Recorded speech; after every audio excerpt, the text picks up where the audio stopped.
El aire dentro de la capilla no se movía. Nadie tosía. Nadie ajustaba su posición en las sillas de madera. Nadie miraba directamente al ataúd cubierto de flores blancas que descansaba al frente, rodeado de velas que temblaban sin razón aparente. Pero todos sentían lo mismo. Algo estaba a punto de romperse. Las manos sudaban aunque el lugar estaba frío. Los hombros se tensaban sin que nadie supiera exactamente por qué. Algunos bajaban la mirada hacia sus zapatos lustrados, otros fingían rezar, moviendo los labios en silencio, pero las palabras no llegaban a ninguna parte. Había más de 50 personas dentro. Familiares, socios, escoltas vestidos de traje oscuro que intentaban pasar desapercibidos, pero que sobresalían por su postura rígida. Todos habían venido a despedir a un hombre que había sido importante, un hombre con conexiones, un hombre que sabía demasiado, y ahora estaba muerto. Nadie hablaba de cómo había muerto. Nadie preguntaba.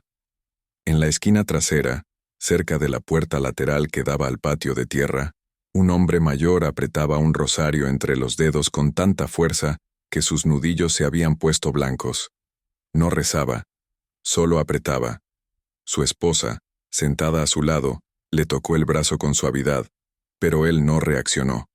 Siguió mirando hacia la entrada principal, esperando, porque todos estaban esperando.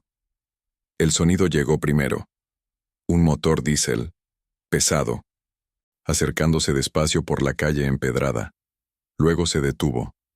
Las puertas del vehículo se cerraron con un golpe seco que resonó dentro de la capilla como si alguien hubiera tocado un tambor en medio del silencio. Pasos, lentos, firmes. Alguien tragó saliva con dificultad. Otro apretó los puños sobre sus rodillas. La puerta principal se abrió despacio, sin violencia, sin prisa. La luz del mediodía entró como una cuchilla, cortando la penumbra del lugar. Y entonces entró él, no solo, nunca solo, pero todos sabían quién era el que importaba. Nadie volteó completamente a verlo. Nadie se atrevió, solo movimientos pequeños, ojos que se desviaban apenas, cabezas que se inclinaban un poco más hacia adelante, como si el peso del aire hubiera aumentado de golpe. Y en sus manos cargaba algo, una caja, sellada, sin decoración, sin etiqueta, solo madera oscura y un candado pequeño en el centro. Nadie preguntó qué había dentro. Nadie iba a preguntar. Un hombre en la tercera fila se movió apenas. Fue un gesto mínimo, un ajuste de postura, nada más. Pero en ese silencio espeso, cualquier movimiento se sentía como un grito. Otro hombre, más joven, cerca del pasillo central, cerró los ojos por un segundo demasiado largo, como si quisiera desaparecer, como si pudiera borrarse del lugar con solo desearlo. No funcionó. La tensión ya estaba instalada antes de que la puerta se abriera. Todos lo sabían. Todos habían sentido el cambio en el aire desde temprano, desde que el sol apenas comenzaba a calentar las calles polvorientas de Medellín. Porque este no era un funeral común. El muerto había sido cercano a gente poderosa. Había manejado rutas. Había conocido nombres. Había estado en reuniones donde las decisiones se tomaban sin papel, sin testigos, solo con miradas y apretones de mano. Y ahora estaba muerto. Algunos decían que había sido un accidente, un problema con un cargamento que salió mal. Otros murmuraban que había hablado demasiado con las personas equivocadas. Nadie lo confirmaba. Nadie lo negaba. Pero todos entendían que su muerte no había sido simple mala suerte. En la primera fila, la viuda vestida de negro apretaba un pañuelo contra su boca. No lloraba. Apenas respiraba. Sus hijos, 2 varones jóvenes, estaban sentados a su lado con las manos cruzadas sobre las piernas, inmóviles como estatuas. Uno de ellos tenía los ojos rojos, pero no por lágrimas, por no dormir, por miedo. Detrás de ellos, un hombre con bigote grueso y camisa blanca impecable miraba hacia el ataúd sin parpadear. No conocía bien al muerto. Solo había venido porque era necesario, porque no venir significaba algo. porque en este mundo, las ausencias hablaban más fuerte que las presencias. El murmullo de un rezo colectivo había comenzado minutos antes, liderado por un sacerdote anciano que leía con voz temblorosa desde un misal desgastado. Pero las palabras no llegaban a ningún lado. Se perdían en el aire denso, absorbidas por el peso invisible que presionaba cada pecho, cada garganta. Y entonces, el murmullo se cortó. No porque el sacerdote dejara de leer, sino porque algo cambió afuera. Un susurro recorrió la sala. Alguien vio algo desde la ventana lateral. Vehículos, más de uno. El hombre del bigote grueso apretó la mandíbula. No volteó. No necesitaba hacerlo. Otro hombre, más atrás, dejó escapar un suspiro largo y silencioso, como si hubiera estado conteniendo el aire desde hacía horas. El sacerdote levantó la vista del misal. Su mano tembló apenas. Miró hacia la puerta principal, luego hacia el ataúd, luego nuevamente hacia la puerta. Nadie dijo nada, pero todos sabían. Había llegado. La puerta se abrió sin violencia, sin prisa, como si el tiempo mismo hubiera decidido detenerse para ese momento. Primero entraron dos hombres, trajes oscuros, lentes de sol, aunque adentro no hacía falta. Caminaron hacia los costados, uno a cada lado de la entrada, y se quedaron ahí, quietos, las manos cruzadas al frente, observando todo, observando a todos. Nadie los miró directamente. Luego entró él. Pablo Escobar caminaba despacio. No miraba a nadie en particular. No necesitaba hacerlo.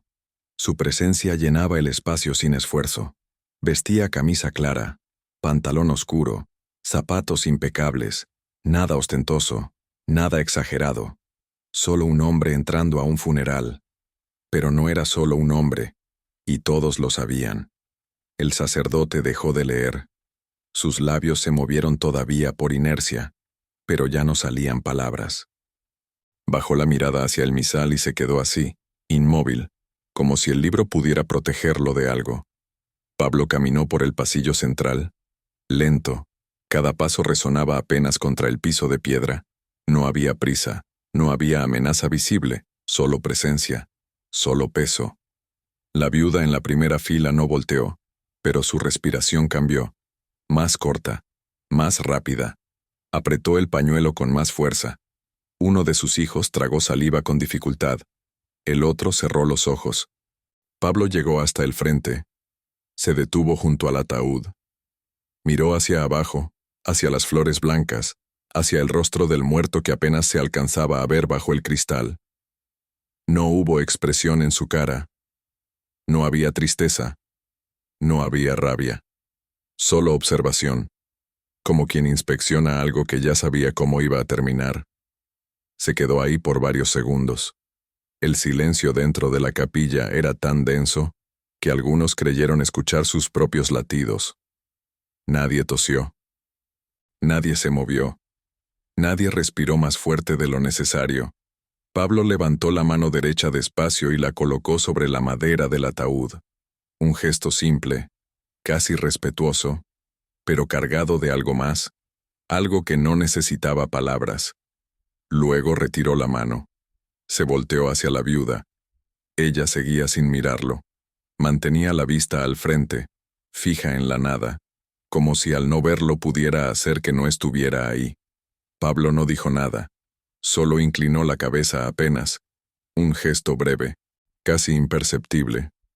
Y entonces caminó hacia un costado, hacia una mesa pequeña que estaba junto al altar, donde normalmente se colocaban las ofrendas, las velas, las imágenes religiosas. Uno de los hombres que había entrado con él se acercó desde atrás. Cargaba algo en las manos. Una caja, de madera oscura, rectangular, sellada con un candado pequeño en el centro. Se la entregó a Pablo. Pablo la tomó sin prisa, la sostuvo con ambas manos, la miró por un instante, luego la colocó sobre la mesa. Despacio, con cuidado, como si dentro hubiera algo frágil, o algo peligroso, o ambas cosas. El sonido de la madera contra la mesa resonó en el silencio como un trueno sordo. Pablo dio un paso atrás. Miró la caja. Luego miró hacia la sala, hacia todos. Nadie sostuvo su mirada. No hizo falta que dijera nada. La caja estaba ahí, y nadie iba a tocarla. Pablo se quedó de pie junto a la mesa. No se movió. No habló. Solo observó la caja como si esperara algo de ella. Como si tuviera vida propia. Como si en cualquier momento fuera a abrirse sola. Pero no pasó nada. La caja seguía ahí, sellada, silenciosa, oscura. El candado brillaba apenas bajo la luz tenue de las velas. Era pequeño, simple, pero suficiente para mantener cerrado lo que fuera que estuviera adentro. Nadie preguntó qué contenía. Nadie se atrevió. Porque preguntar significaba involucrarse. Significaba mostrar interés. Significaba cruzar una línea invisible que nadie en esa sala quería cruzar. Pablo levantó la vista hacia la viuda. Ella seguía sin mirarlo. Pero ahora temblaba. Apenas. Un temblor casi imperceptible en los hombros, en las manos que apretaban el pañuelo hasta arrugarlo por completo. Uno de sus hijos, el mayor, se atrevió a voltear la cabeza apenas. Sus ojos se desviaron hacia la caja. Solo un segundo, tal vez menos, pero fue suficiente para que Pablo lo notara. Pablo no dijo nada, solo sostuvo la mirada del joven por un instante eterno. El muchacho bajó la vista de inmediato. Su respiración se aceleró, apretó los puños sobre sus rodillas hasta que los nudillos se pusieron blancos.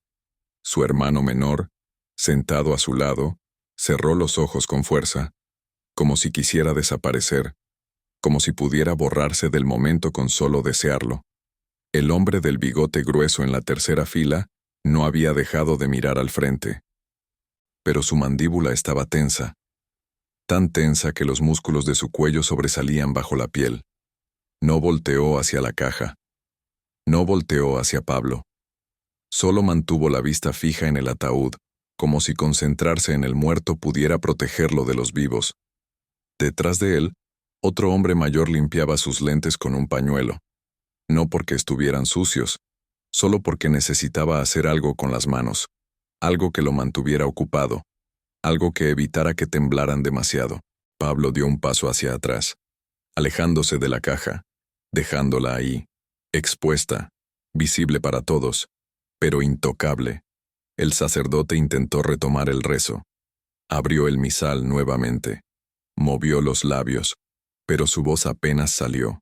Un murmullo roto, inseguro. Las palabras se perdían antes de llegar a los oídos de los presentes. Nadie lo ayudó. Nadie respondió. El rezo murió en silencio. Pablo caminó lentamente hacia el centro del pasillo. Se detuvo ahí. Giró apenas la cabeza hacia la caja.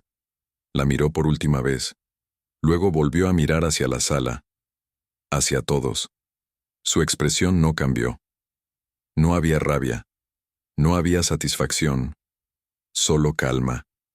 Una calma más aterradora que cualquier grito. El silencio dentro de la capilla era tan absoluto que algunos creyeron escuchar el latido de su propio corazón golpeando contra las costillas. Otros sintieron cómo el aire se espesaba, cómo cada respiración se volvía más difícil, como si el lugar se estuviera quedando sin oxígeno. Y entonces Pablo habló. No alzó la voz. No necesitaba hacerlo. Nadie toca la caja.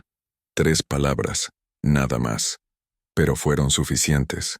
Suficientes para que el hombre del bigote grueso cerrara los ojos por un segundo demasiado largo. Suficientes para que la viuda dejara escapar un sollozo ahogado que intentó contener mordiéndose el labio inferior. Suficientes para que el joven en la primera fila sintiera cómo las piernas le dejaban de responder. Pablo no esperó respuesta. No hacía falta. Dio media vuelta y caminó hacia la salida. Lento, sin prisa. Sus hombres lo siguieron en silencio. Uno de ellos miró hacia la caja antes de salir. Luego miró hacia la viuda. Luego hacia el sacerdote. No dijo nada. Solo salió. La puerta se cerró despacio. El sonido resonó como un disparo en el silencio. Y la caja seguía ahí, sobre la mesa, sellada, esperando. Si tú hubieras estado ahí, ¿te habrías atrevido a hacer una sola pregunta? Nadie se movió. No inmediatamente. La puerta ya estaba cerrada. Los vehículos afuera arrancaron. El sonido de los motores se alejó despacio por la calle empedrada hasta desaparecer por completo. Pero dentro de la capilla, todo seguía congelado. El sacerdote fue el primero en reaccionar. Cerró el misal con manos temblorosas. Lo apretó contra su pecho como si fuera un escudo. Miró hacia la caja, luego hacia el ataúd, luego hacia la viuda. Abrió la boca para decir algo. Nada salió. Volvió a cerrarla. Se alejó despacio hacia el costado del altar, donde había una puerta pequeña que daba a la sacristía. Desapareció sin despedirse, sin terminar el servicio, sin cumplir con el ritual que todos esperaban. Nadie lo detuvo. La viuda se derrumbó, no de golpe, no con un grito. Solo se dobló lentamente hacia adelante, como si algo en su interior se hubiera roto sin hacer ruido. Sus hijos la sostuvieron por los hombros. El mayor intentó calmarla, susurrándole palabras que ni él mismo creía. El menor solo la abrazó con los ojos cerrados, contemplando tanto como ella. Algunos de los presentes comenzaron a levantarse, despacio, con cuidado, como si el suelo pudiera romperse bajo sus pies. El hombre del bigote grueso fue uno de los primeros en salir. No miró a nadie, no se despidió. Solo caminó hacia la puerta lateral con pasos rápidos pero controlados. Afuera, encendió un cigarro con manos que todavía temblaban. Dio una calada larga. Exhaló el humo hacia el cielo gris. No volvió a entrar.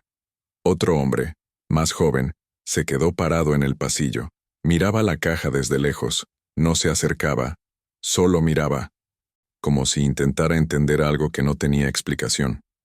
Su compañero, un tipo flaco con cicatriz en la mejilla, lo jaló del brazo. «Vámonos».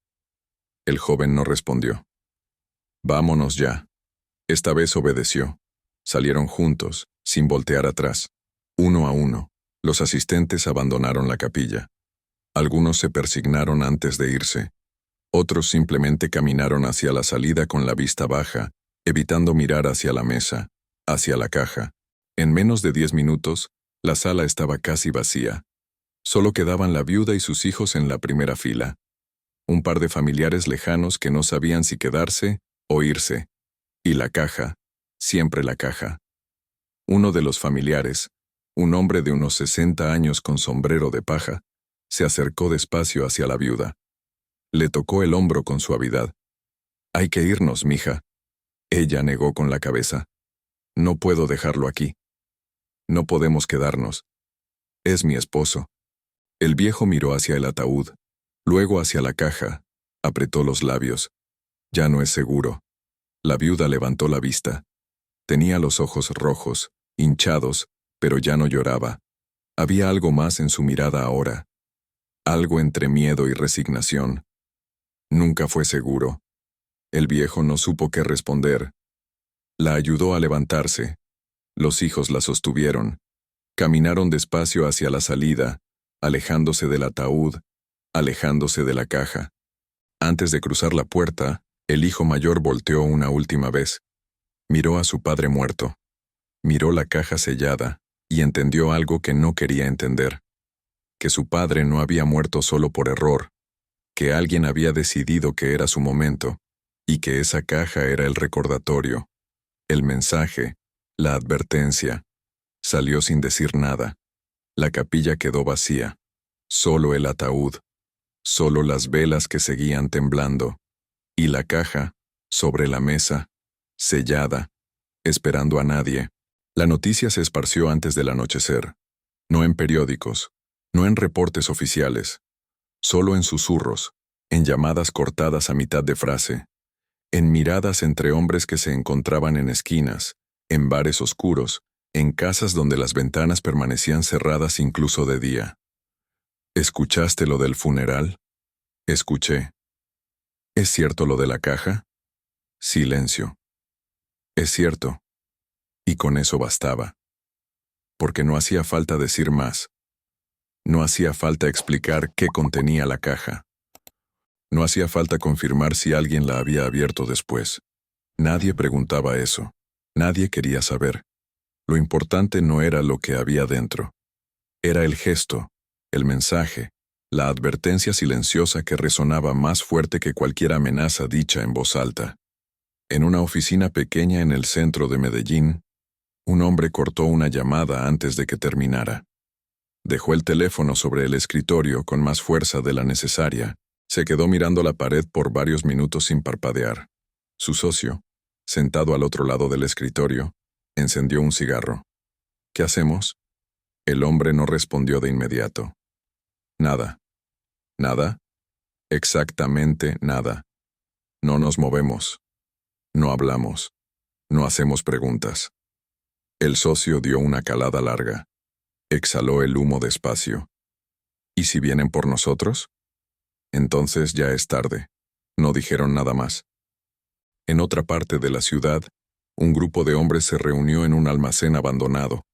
Habían trabajado con el muerto. Habían compartido rutas. Habían ganado dinero juntos. Ahora estaban divididos. Uno de ellos, el más joven, golpeó la mesa con el puño. No podemos quedarnos callados. Esto es una falta de respeto. Un hombre mayor, con canas en las sienes, lo miró sin expresión. ¿Respeto? ¿Sabes qué es una falta de respeto? Morirse sin entender por qué. Pero no podemos. Sí podemos. Y lo haremos. El joven apretó la mandíbula. ¿Entonces qué? ¿Nos quedamos de brazos cruzados? Nos quedamos vivos. El silencio llenó el almacén. Uno a uno. Los demás asintieron. El joven miró a su alrededor. Buscó apoyo. No lo encontró. Se levantó de la mesa y salió sin decir nada más. Nunca regresó a otra reunión. El miedo había cambiado de forma. Antes, el miedo en el cartel era ruidoso. Era violencia visible. Era cuerpos en las calles. Era balas. Era sangre. Era explosiones que hacían temblar ventanas y despertaban a familias enteras en medio de la noche. Ahora era distinto. Ahora el miedo era silencioso. Era una caja sellada en un funeral. Era un gesto que no necesitaba explicación. Era la ausencia de violencia visible, pero la presencia constante de algo peor, de algo que no se veía venir, de algo que no se podía predecir. Porque Pablo Escobar no necesitaba gritar para ser escuchado. No necesitaba amenazar para que todos entendieran. Solo necesitaba estar presente. Y a veces, ni siquiera eso. A veces bastaba con que su nombre se mencionara, con que alguien recordara un gesto, una mirada, una caja sobre una mesa. Los hombres dentro del cartel comenzaron a moverse diferente. Hablaban menos por teléfono, confirmaban menos reuniones, evitaban ciertas calles, ciertos bares, ciertos nombres. Aprendieron a leer señales que antes ignoraban. Un vehículo estacionado demasiado tiempo en la misma esquina. Un hombre que preguntaba demasiado. Una invitación que llegaba sin aviso. Aprendieron que sobrevivir no significaba ser el más fuerte. Significaba ser el más callado, el más invisible, el que nunca daba motivos, porque los motivos ya no importaban tanto como antes.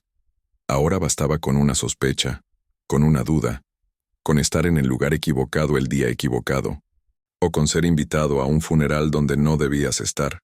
Un mes después del entierro, otro hombre fue asesinado. No era importante, no manejaba rutas grandes, no tenía conexiones poderosas, pero había estado en el funeral, y había hecho una pregunta, solo una. ¿Qué creen que había en la caja? Lo encontraron 3 días después en un terreno baldío, sin marcas, sin tortura visible, solo muerto. Nadie investigó, nadie preguntó, todos entendieron. Y el miedo, ese miedo silencioso que Pablo había sembrado con un solo gesto, se enraizó más profundo. Ya no era algo que se sentía solo en momentos de peligro. Era constante. Era parte del aire que respiraban, parte de cada decisión, parte de cada palabra que elegían no decir. La capilla quedó vacía durante días. Nadie regresó a recoger las flores marchitas. Nadie apagó las velas que se consumieron solas hasta convertirse en charcos de cera sobre el piso de piedra. Nadie movió las sillas. Nadie limpió el polvo que comenzó a acumularse sobre el altar. Y nadie tocó la caja. Seguía ahí, sobre la mesa, sellada, como si el tiempo se hubiera detenido en ese lugar, como si la capilla misma hubiera quedado suspendida en el momento exacto en que Pablo Escobar salió por esa puerta sin voltear atrás. Los rumores siguieron. Algunos decían que adentro había dinero. Dinero manchado. Dinero que el muerto había robado. Dinero que nunca debió tocar. Otros decían que era cocaína, 1 kilo, tal vez 2. La misma que el muerto había intentado mover por su cuenta, la misma que selló su destino. Hubo quien juró que dentro no había nada, que la caja estaba vacía, que todo había sido un teatro, una demostración de poder que no necesitaba contenido real para funcionar. Y hubo quien dijo que adentro estaba algo peor, algo personal, algo que solo el muerto y Pablo habrían entendido. Una fotografía, una carta, un objeto sin valor para nadie más, pero cargado de significado para quien sabía leer el mensaje. Nadie lo confirmó, nadie lo desmintió, porque la verdad no importaba. Lo que importaba era el peso de no saber, el peso de imaginar, el peso de entender que algunas preguntas no debían hacerse. Una tarde, semanas después del funeral, un niño entró a la capilla. Tenía 11 años. Había escuchado historias. Había escuchado a los adultos hablar en voz baja cuando creían que él no escuchaba. Entró con curiosidad. Con esa valentía inocente que solo tienen quienes todavía no entienden el miedo real. Vio la caja, se acercó despacio. La miró desde todos los ángulos. Extendió la mano. Sus dedos estaban a centímetros del candado cuando escuchó una voz detrás de él. «No lo hagas, mijo». Era su abuelo. Un hombre viejo que había vivido suficiente para saber cuándo algo no debía tocarse. El niño retiró la mano. «¿Por qué?» El viejo no respondió de inmediato. Se quedó mirando la caja con una expresión que el niño no pudo descifrar. No era miedo, no era curiosidad. Era algo más profundo. Algo parecido al respeto. O a la resignación. Porque hay cosas que es mejor dejar como están. ¿Qué hay adentro? El viejo lo tomó del hombro con suavidad y lo guió hacia la salida. No importa lo que haya adentro. Importa quién la puso ahí. Salieron juntos. La puerta se cerró detrás de ellos, y la caja siguió esperando. Pasaron meses. Pasó un año. La capilla fue cerrada. Las autoridades pusieron candados en las puertas. Declararon el lugar en desuso. Nadie pidió explicaciones. Nadie preguntó por qué. Algunos dijeron que finalmente alguien entró y se llevó la caja, que la quemaron sin abrirla, que la enterraron en algún lugar donde nadie pudiera encontrarla. Otros juraron que todavía seguía ahí, dentro de la capilla abandonada, esperando en la oscuridad. Pero nadie fue a verificarlo, porque en el fondo, todos entendían algo, que la caja nunca fue sobre lo que contenía, fue sobre el gesto, sobre el silencio, sobre el poder de dejar algo sin respuesta. Pablo Escobar nunca volvió a mencionar ese día, nunca habló de la caja, nunca explicó nada. No necesitaba hacerlo, porque el mensaje ya estaba entregado, y todos lo habían recibido. En las calles de Medellín, en las oficinas escondidas, en los almacenes donde se tomaban decisiones que cambiaban vidas, ese día se convirtió en referencia, en advertencia, en recordatorio. Cuando alguien preguntaba demasiado, cuando alguien se movía demasiado rápido, cuando alguien olvidaba su lugar, bastaba con que otro dijera, ¿te acuerdas de la caja? Y con eso era suficiente. El miedo no necesita ser gritado, no necesita ser explicado, solo necesita ser sembrado una vez, y crecer en silencio, hasta convertirse en parte del aire que todos respiran, hasta que nadie recuerde cómo era vivir sin él. La capilla sigue cerrada. La caja, donde sea que esté, sigue sellada. Y el gesto de ese día sigue vivo. En cada decisión que se toma por miedo. En cada pregunta que nunca se hace. En cada hombre que baja la mirada cuando escucha ciertos nombres. Porque Pablo Escor entró a un funeral con una caja sellada. Y nadie se atrevió a abrirla. Ni entonces, ni nunca,